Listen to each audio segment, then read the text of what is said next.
Здравей, аз съм Моника, коуч в Триксо. Или по-добре казано, цифровата версия на Моника. Днес ще ти дам няколко съвета как да се придвижваш в зимни условия. Съвети за колело. Избери дишащи дрехи и особено защити ръцете, краката, врата и главата си. Главата ти е важна, затова носи каска. Дори и да не е задължително, при каране на спид педал, каската е задължителна. Задължително осветление в тъмното. Провери осветлението си преди да тръгнеш и го включи, когато излизаш.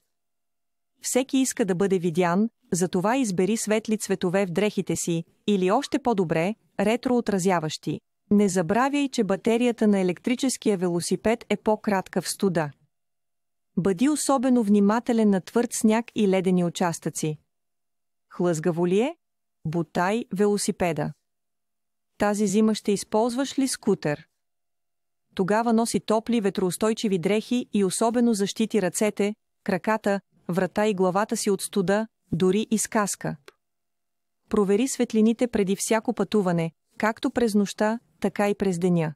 Изпъквай с флуоресцентни и отражателни дрехи.